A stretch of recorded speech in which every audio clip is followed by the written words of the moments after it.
Olá pessoal, tudo bem? Para você que não me conhece, eu sou Jaziel da Hora e esse é o canal da Hora News TV.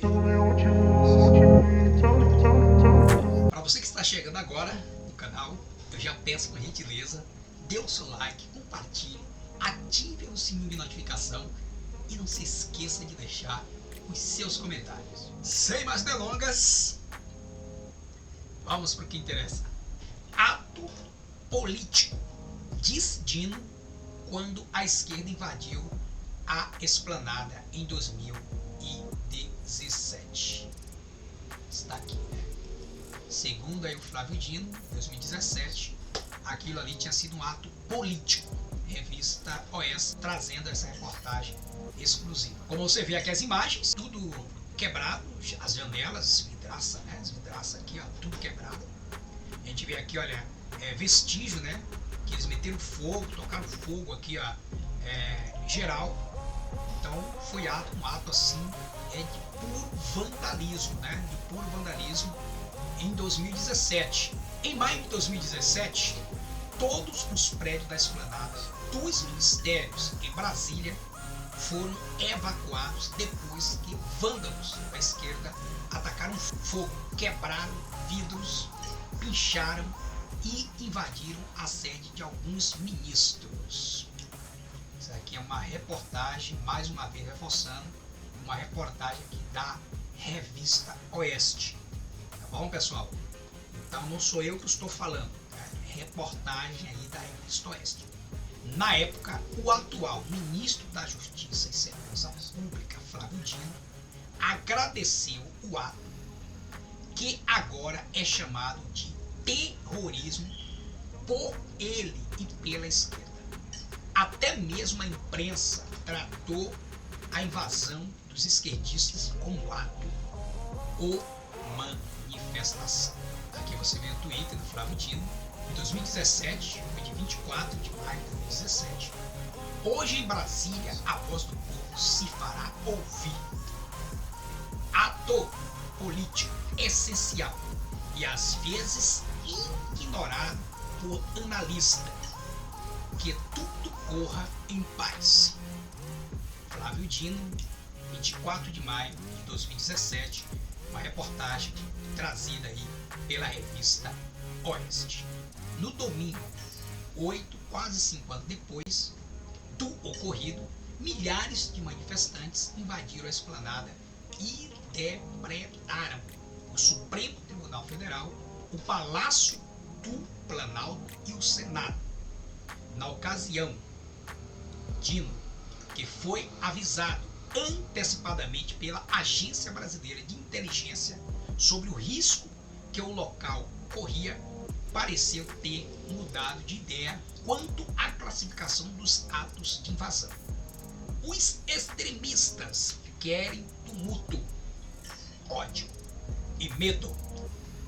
A melhor forma de combatê-los é o contraste, escreveu o ministro na segunda-feira, 9, no tweet. Reportagem aqui da Revista Oeste. Você que não acompanhou, né, os atos, ou nem sabe que aconteceu esses atos em 2017, né, aconteceu, e naquele período, né, naquela ocasião, né, não foram classificados como terrorismo, né? Não foram classificados como terrorismo. E agora, né, esses atos que aconteceram dia 8, né, que a gente não endossa, né, a gente condena, porque foram atos também de vandalismo, e isso não pode acontecer em uma democracia, né? Mas esses mesmos que aprovaram em 2017 são os mesmos que estão condenando esses atos agora em 2023. Tá, galera? Reportagem da Revista Oeste, e você acompanhou aqui no canal da Hora News TV. Vamos para a próxima matéria. E continua as demissões aí na Jovem Pan. A Jovem Pan tem sofrido aí bastante durante aí, todo esse período, ainda mais pela quantidade de jornalistas, de ideologia conservadora, né? Muitos deles que não apoia, né? E bate muito aí no governo atual. A Jovem Pan já vem sofrendo aí censura há alguns meses atrás, né? Sofreu censuras, vem sofrendo. E para se adequar ao sistema, né? Para que não venha perder aí a sua concessão, né? Para que não venha ser processada, né? Por muitos e muitos aí que têm tentado desqualificar a Jovem Pan. Então a Jovem Pan decidiu aí em demissão de alguns jornalistas conservadores. Dessa vez a gente tem aí o Rodrigo Constantino, a Zoe Martins, o Marcos Costas e também o Paulo Figueiredo. Esses estão deixando aí a grade da emissora, né? Jovem Pan, que é uma emissora aí, longas datas, né? Uma emissora há muito tempo aí no mercado brasileiro. A gente pode até imaginar, né, a situação que a Jovem Pan vem passando aí durante todo esse tempo, né? Mas se quer manter a empresa funcionando, vai ter que fazer algumas mudanças, e a mudança começou, não foi de agora, né? Já foram várias demissões, como Fiuza, Augusto Nunes, a Paula Henke, né? E agora o Rodrigo Constantino, a Zoe Martins, o Marcos Costa e também o Paulo Figueiredo. Tem uma reportagem completa aí do Jornal da Cidade Online. Eu vou estar colocando aqui na íntegra para você, que você possa estar acompanhando aí também. Vamos lá. Jovem Pan aciona novamente o facão e afasta comentarista. Você vê aqui os jornalistas, né? O Rodrigo Constantino, a Zoe Martinez, né? E o Paulo Figueiredo. A Jovem Pan tem feito de tudo para se adequar no sistema. A empresa já retirou o Tinha da presidência e já havia demitido estrelas do jornalismo com ideias conservadoras, como Guilherme Fiuza, Augusto Nunes, Caio Coppola, né? Aqui eles não colocaram a Ana Paula, né? Que a Ana Paula também fazia parte ali do Bingo nos Is, né? Com Guilherme Fiuza e Augusto Nunes. Esse trio, que era conservadores, foi demitido também da Jovem Pan. Agora a emissora se vê diante de mais uma necessidade. Retirou do ar Rodrigo Constantino, Zoe Martins, Marcos Costa e Paulo Figueiredo. Mas o que todas essas pessoas têm em comum e por que precisam ser banidas do noticiário brasileiro? Porque são opositores do governo do ex-presidiário Lula, né? Segundo aí o jornal do Cidade Online. Como se sabe, durante a campanha presidencial de 2022, Jovem Pan recebeu um duro golpe quando teve seu rendimento no YouTube cancelado. Em novembro do ano passado, o canal de televisão foi desmonetizado pela plataforma por supostamente violar diretrizes. Nesta semana, no entanto, foi a vez do Ministério Público Federal, MPF, entrar em campo e avisar a empresa que foi instaurado um inquérito civil para apurar a conduta do noticiário no domingo, dia 8, em que as invasões aos prédios públicos ocorreram em Brasília. Dessa vez foi o MPF que entrou em ação. Complicado, né? Complicado. A situação do nosso país está complicadíssima, pessoal. O MPF não teria gostado da forma como as reportagens foram conduzidas e citou até mesmo o experiente e influente jornalista Alexandre Garcia, de 82 anos, que teria, segundo a instituição, defendido as depredações. Cada vez mais está difícil a situação do nosso país. Estamos vivendo aí um momento de censura, liberdade de imprensa praticamente acabou no nosso país. Algumas empresas, né, para se adequar ao sistema, ao regime, terá que passar aí, né, um pente fino para que venha se manter. É complicado, a situação do nosso país é complicadíssima. Não sabemos aí o que pode acontecer daqui para frente, mas essa insegurança é notória. Senador faz grave denúncia que pode mudar os rumos da investigação sobre ocupação no Distrito Federal. Segundo o jornal aqui do Cidade Online, o senador Marcos Duval, aí do Podemos do Espírito Santo, senador aí pelo Espírito Santo, ele fez uma grave denúncia onde afirma que o ministro da Justiça, Flávio Dino, teria sido informado um dia antes sobre os acontecimentos em Brasília neste domingo 8. Ainda segundo o senador, o ministro Flávio Dino assistiu o início da mobilização sem tomar qualquer providência. Né? Isso aqui é uma matéria do jornal do Cidade Online, né, que o senador Marcos Duval, ele fez essa grave denúncia. Aqui está o tweet, né, aí do Marcos Duval, você pode acompanhar. Ministro da Justiça foi informado dos ataques um dia antes. No momento em que iniciou, ele foi até a janela do ministério, olhou e não tomou nenhuma providência. Já comecei a encontrar provas de que o presidente Lula também teve conhecimento de que iria acontecer e não fez nada, escreveu o senador Marcos Duval no seu Twitter. Baseado aí nesse dado de inteligência, o senador capixaba oficiou o Ministério da Justiça requerendo mais informações sobre as atitudes e medidas preventivas que foram ou não foram tomadas pelo Ministério com prevenção ao risco iminente de ataques aos prédios do Congresso, STF e Palácio do Planalto. O senador Marcos Duval ainda questionou quais os departamentos do Ministério da Justiça foram acionados para estruturar uma resposta mais efetiva no Senado, de organizar uma ação preventiva e organizada entre as forças de segurança. O Ministério da Justiça controla a Polícia Federal e a Polícia Rodoviária Federal.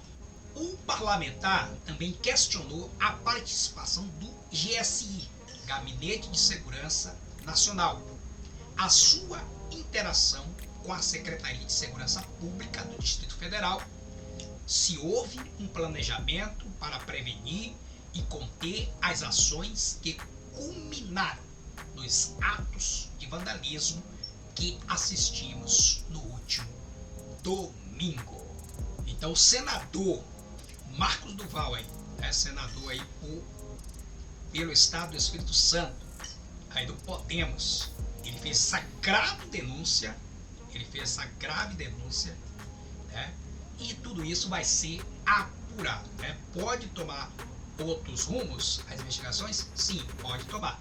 E vai ficar aguardando aí para saber, né, daqui para frente aí, o destrinchar, né, de tudo isso aí que ocorreu no dia 8 em Brasília, naquele domingo, né, pessoal? Sabemos imagens, muitas imagens aí circularam nas redes sociais, né, de pessoas infiltradas, né?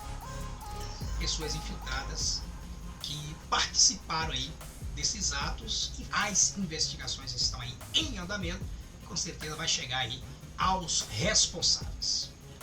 E como previsto, as empresas, né, algumas empresas já começaram a fechar as portas aqui no Brasil. Vimos o que aconteceu nos países vizinhos, aí da Argentina principalmente, né, agora nos últimos anos, onde grandes empresas multinacionais fecharam as portas e deixaram o país, causando aí um transtorno, né?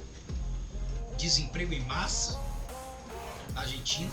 Agora, o país, né, aqui no Brasil, algumas empresas também estão fechando as portas.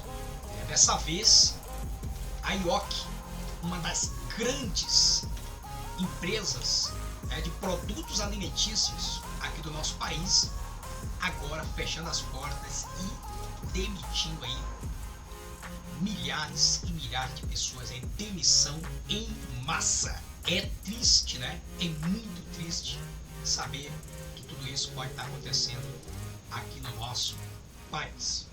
Aqui, segundo aí o jornal do Cidade Online, a IOC anuncia fechamento de sua maior unidade no Paraná e demissão em massa. Então a gente está vendo aí os efeitos, né? Os efeitos. E é só o começo. É só o começo. Aí você vê aqui a fábrica, né? Aqui da IOC, uma das maiores do Paraná. Grandes empresas apavoradas com o rumo da nossa economia começaram a promover demissões em massa, né? Que é uma reportagem, uma matéria aí do jornal do Cidade Online. O cenário é extremamente preocupante, né? Como eu falei, é muito preocupante mesmo que pode acontecer daqui para frente. Somente no decorrer desta semana, pelo menos 2 grandes empresas anunciaram fechamento de unidade, apresentando um número significativo de desempregados. A Riachuelo, né, conforme noticiado, né, aqui no jornal Cidade Online, né, isso aqui é uma matéria do Cidade Online, fechou uma fábrica na região nordeste do país, demitindo cerca de 2.000 pessoas. Né. A IOC anunciou o fechamento da sua maior unidade no estado do Paraná, localizada em Cambará. Encerramento das atividades no município de 26.000 habitantes representa o corte de 750 vagas de empregos diretos e cerca de 300 postos de trabalho indiretos, o que pode impactar mais de 1.000 famílias da região. A gente está vendo aí, né? É preocupante, não sabemos o que pode acontecer daqui para frente, mas, né, vamos torcer, né? Só essas 2 empresas que por enquanto, né, estão fechando as portas, né, e que venham outras empresas, né, se instalar no país e contratar mais mão de obra. Né? Vamos ficar aí no aguarde, na esperança, né, porque a esperança não morre. Vamos aguardar. E segundo aqui a revista Oeste, o governador de Brasília, Ibanez Rocha, fala em sabotagem na ação em Brasília. O governador afastado do Distrito Federal, Ibanez Rocha, acredita ter havido sabotagem por parte de agentes de segurança pública durante os atos de vandalismo em Brasília, no domingo, dia 8. Os advogados que representaram o governador, Alberto Toron e Kleber Lopes, afirmam que Ibanez recebeu informações incorretas sobre as ações de segurança na esplanada dos ministérios. Portanto, não se pode dizer de maneira nenhuma que estivesse conluiado com o movimento que se deu, disseram.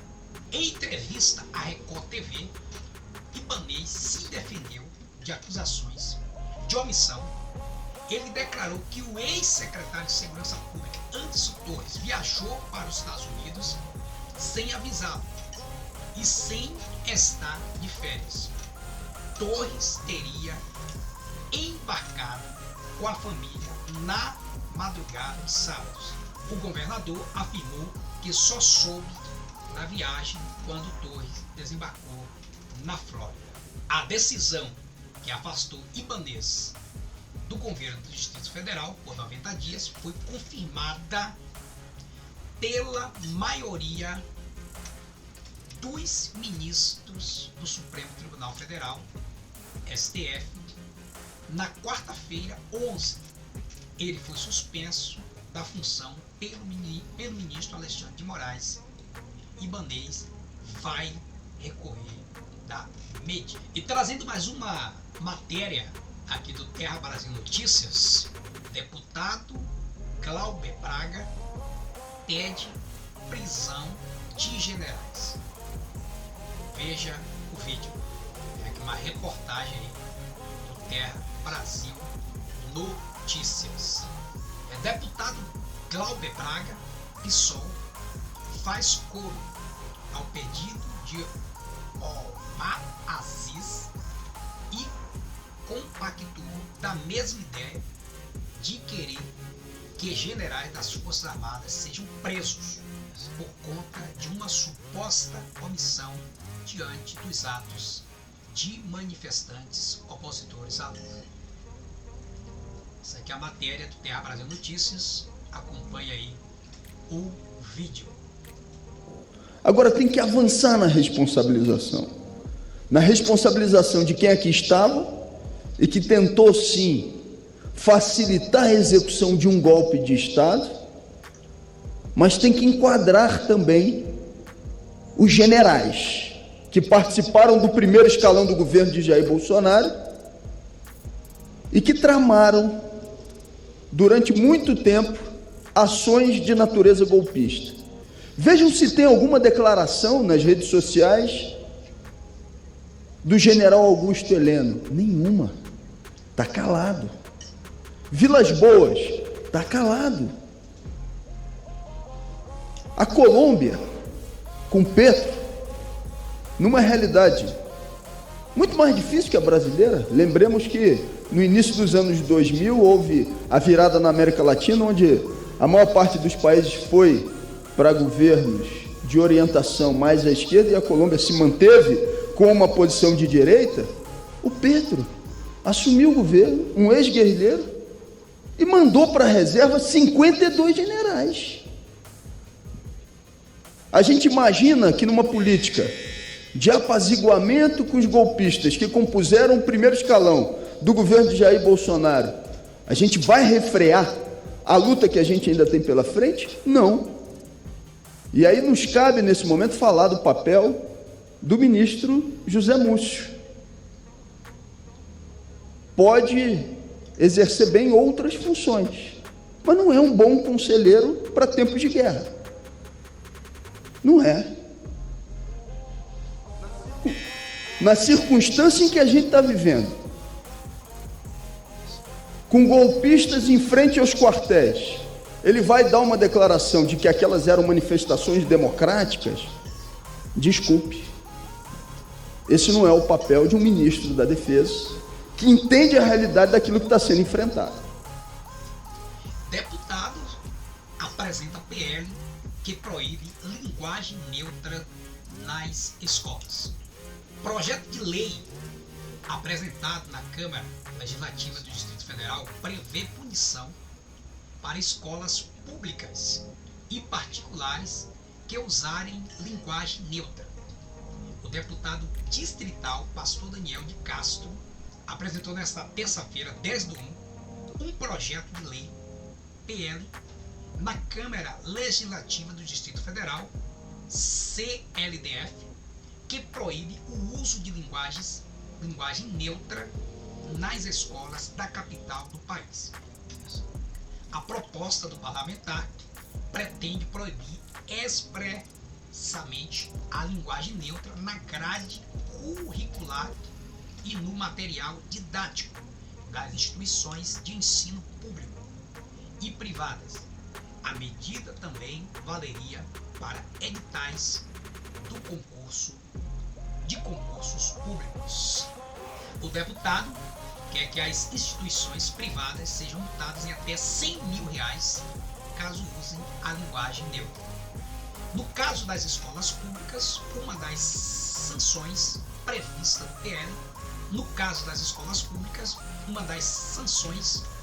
no PL, em caso de descumprimento, é a suspensão do do recebimento de recursos do Programa de Descentralização Administrativa e Financeira, PDAF, por meio do qual as unidades recebem dinheiro para pagar pequenas reformas e fazer obras. A iniciativa não é inédita. Em 2021, o ex-deputado distrital José Gomes, PP, apresentou um PL para impedir o emprego de expressões sem vogais de gênero em documentos públicos, inclusive no material didático distribuído nas escolas. A linguagem neutra tem sido adotada pelo governo federal nos eventos oficiais de posse de ministros na primeira semana de 2023.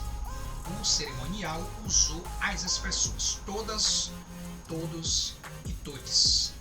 A ideia do uso do pronome neutro é para incluir pessoas que não se identificam com o gênero masculino ou feminino.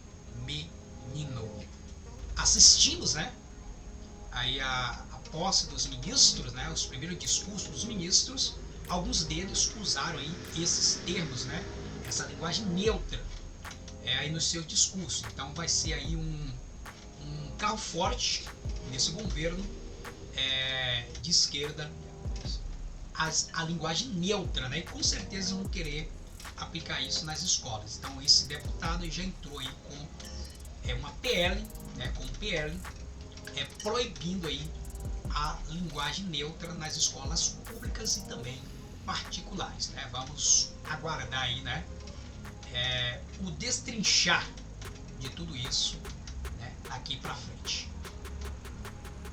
Elon Musk demite quase todos os funcionários do Twitch Brasil. O bilionário Elon Musk demitiu quase todos os funcionários do Twitch no Brasil, poupando apenas alguns vendedores. De acordo com o jornal Washington Post, as áreas de comunicação e moderação de conteúdo foram completamente encerradas no domingo dia 8, antes das manifestações em Brasília.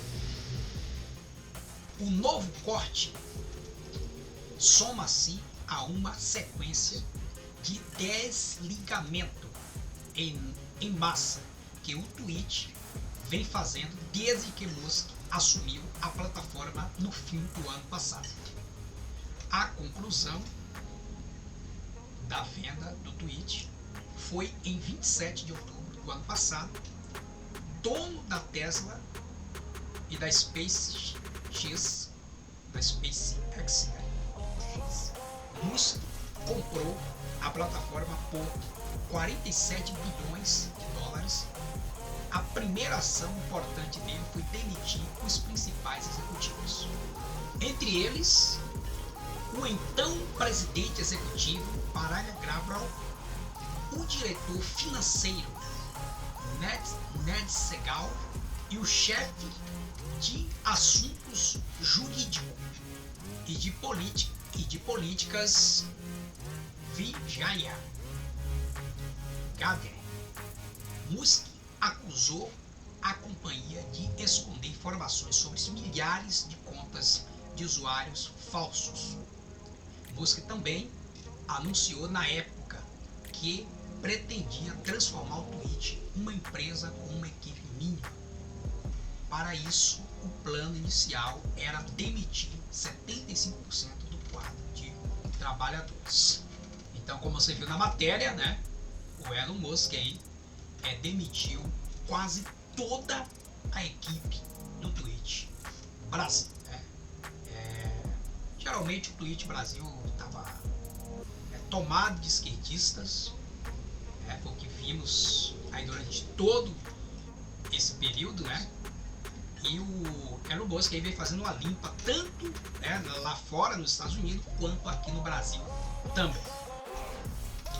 E o ministro da Justiça aí, do Supremo Tribunal Federal, André Mendonça, ele vota contra aí a prisão do Anderson Torres e também né, contra o afastamento do governador de Brasília, Ibanez Rocha.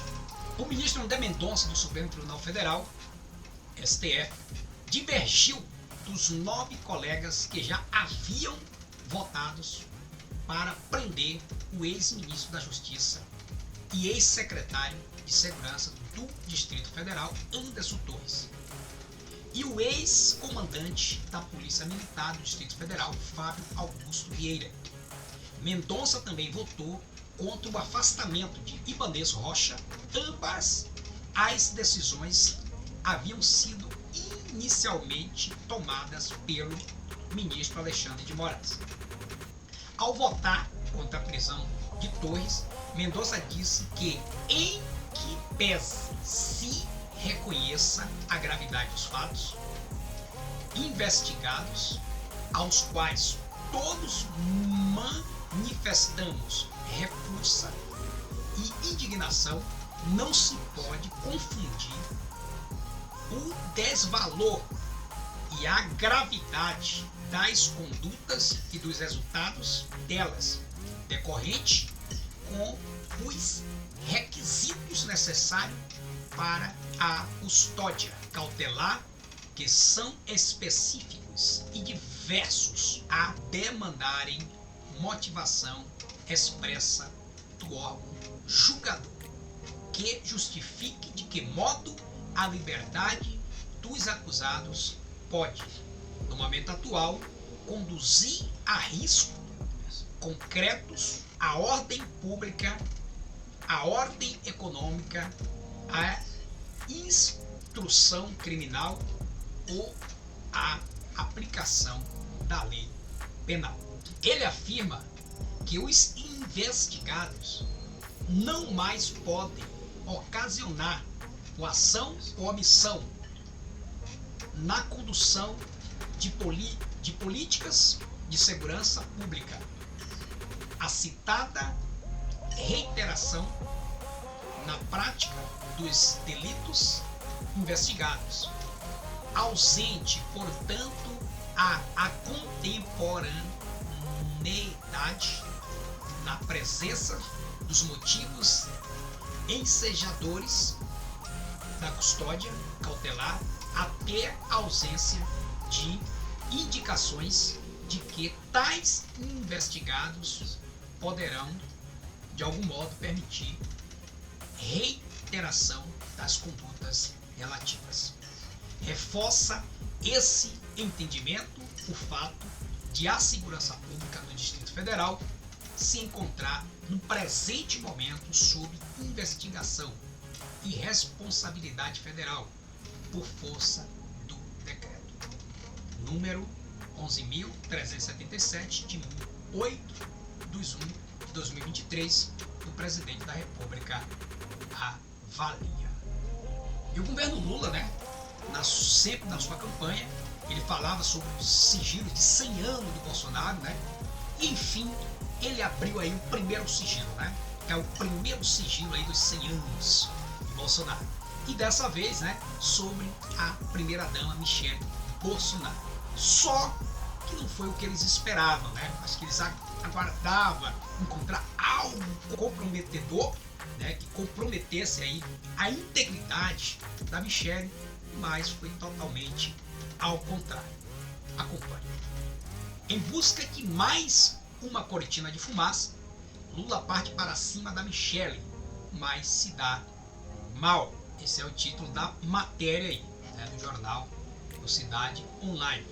Lula escolheu um novo alvo na clara tentativa de desviar a atenção com a relação às barbárie que está sendo cometida pelo seu governo. Assim, o petista determinou a revisão dos sigilos de informações pessoais e da administração pública imposta durante a gestão de Jair Bolsonaro. E o primeiro caso revisto envolve justamente a lista de pessoas que foram visitar a ex-primeira-dama Michele Bolsonaro no Palácio do Alvorada. Algo estritamente pessoal, mas fica visível o claro objetivo de encontrar algo para tentar denigrir a imagem de Michel. Porém, tudo indica que a tentativa foi frustrada. O Gabinete de Segurança Institucional GSI liberou ao jornal Estado de São Paulo o acesso à lista de pessoas que foram visitar a ex-primeira-dama. Entre os visitantes aparecem os nomes do pastor Cláudio Machado, da cabeleireira Juliene Cunha e da estilista Sinara Bochá. A frequentadora mais assídua do Alvorada foi Nídia Limeira de Sá, diretora de acessibilidade e apoio a pessoas com deficiência do Ministério da Educação. Nídia esteve 51 vezes na residência oficial aí, no período de um ano, o equivalente a uma média de 4 visitas por mês, afirmou o jornal. Nada nem ninguém que comprometesse a reputação da ex-primeira-dama. Pelo contrário, as visitas de Nídia Limeira de Sá demonstraram uma preocupação com o trabalho em prol de pessoas com deficiência e retratam a grandeza de Michel. O tiro do ex-presidiário saiu pela culatra. Então, essa foi uma tentativa, né? Como ele já tinha prometido aí sobre esse sigilo de 100 anos, né? Ia quebrar todos esse sigilo e expor todo esse sigilo aí que o Bolsonaro colocou. Ele aí na tentativa, né? Primeiro de atingir a primeira-dama, não conseguiu, né? E nessa matéria a gente vê, né, a grandeza aí da primeira-dama em se preocupar aí pelas pessoas deficientes. Foi, né, principalmente a pessoa que mais visitou a Michelle foi a Nídia, né, diretora aí de acessibilidade, né, às pessoas deficientes aí do Ministério da Educação, né. Então a pessoa que mais visitou, né, 51 vezes, ela visitou ali a Michelle durante o ano, né, mostrando aí a preocupação que a primeira-dama sempre teve, com as pessoas deficientes. Então é isso aí, galera. Por hoje é só. Eu peço a você que ainda não se inscreveu no canal, se inscreva, deixa o seu like, comente. Tá? Se você quiser nos ajudar, tá passando aqui no Pix, coloca P aqui no vídeo, né? Se você quiser ajudar, nosso canal não é monetizado, não tem nenhum tipo de receita. Se você quiser contribuir com o canal para que nós continuemos fazendo esse trabalho, contribua com o nosso Pix, tá bom? Um abração a todos, fica com Deus e até a próxima aí, se Deus quiser.